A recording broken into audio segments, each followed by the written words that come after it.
Кеше түнде құрбымның білім орталығының ашылуына шақырту алған болатын. Соған таңертең ерте тұрында коллагенді ішіп алып, бала-шағаның барлығына таңғы астарын бердім де, нанымды ашытып қойдым. Сонымен мына жаққа обедімді істеп кетейін дайындап дедім де, кішкене сүйектер, еттер бар екен, соны асып қойдым. Сөйтім де қамырымды барлығын дайындап илеп кеттім, чтобы келгенде сразу сала салатындай. Сөйтім де валям деп өзімде киініп дайындалып алдым. Неке осындай боянып, Марина құрбым екеуміз жаяу құрбымыздың оқу орталығына осылай келіп қалдық. Қараңыздаршы, зере оқу білім орталығының ашылуы деп осындай күштілеп тұрып торт жасатқан, одан бөлек мына жерге кішігірім фуршет дайындап қойған, видео суретке бәріне түсіп жатырмыз. Енді оқу орталығы болғандықтан ағылшын, орыс тілі, математика барлығын үйретеді екен. Мына жерде аяқ астынан маған сөз беріп жатыр ғой, қыздар, қызыл лентаны сен кесесің деп. Өзім қобалжып қалдым ғой, енді бірінші рет осындай қызыл лентаны кесейін деп жатырмын да. Лентасын кесетін Айгерім ханым.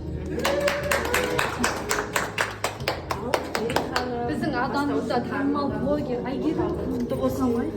Бұл жерден қаншама бүлдіршіндер өте білімді, білікті, ең керемет мамандар болып шықсын деп тілегім келеді. Осында жиналған бәрі қыздарға жұмысты болсын, мол табыс тілеймін. Тек биіктен көрініп, осындай керемет бизнестер ашыла берсін. Бұдан да үлкен бизнестерге жол ашылсын.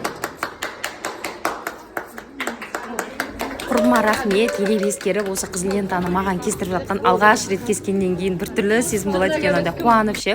Үлкен осындай оқу орталықтарын офис ашуды бізге де жұғысты болсын. Одан кейін жаңа фуршет дайындаған кабинет. Ой, рахмет, бісміллах деп оң аяқтан бастайды. Ал лентамызды кесілді қыздар, қазір енді фуршетқа мына жаққа дайындап қойды. Құрбым екеуміз бірінші болып отырып аламыз, ona қызыл лентаны қоймаймыз ғой, көрсетіп.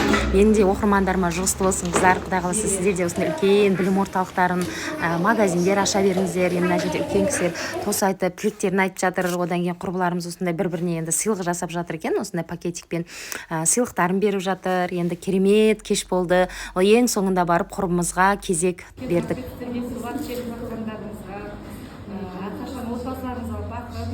Осылай білім оқу орталығының кеші аяқталды. Сонымен құрбым екеуміз тағы да жаяу үйге қарай қайттық. Кешке еще біздің достарымыз магазин ашып жатыр. Соған шақырту алғанбыз, ол жаққа баруымыз керек. Сонымен енді жолдасым екеуміз шашымызды шашып, өйстіп магазинге келіп қалдық. Келсек, аниматорлар жүр, анда аюлар жүр. Аю енді секіре береді екен, білмеймін, аны басында көтере алмайды шығар деп жатырмын. Ауыр ғой. Сөйтіп күшлеп тұрып достарымызбен шашымызды шашып, осылай далаға стол жайып қойған. Одан достарымызбен енді жердің шаңын шығарып тұрып биледік қой жолдасым екеуміз. Жолдасым ана жақта билеп жүр, мен мына жақта билеп жүрмін. В общем, енді күшті кеш болды қыздар. Керемет, негізі біреудің қуанышын бөліскен деген рахат қой, негізі бізге де жұғысты болсын, құдай қаласа. Сөйтіп осылай достарымыздың қуанышымен бөлісіп, биді шашып, одан кейін үйге қарай қайттық. Ана жерде аяшканды алып алған болып, баламен жүрсең отырғандай болмайсың ғой.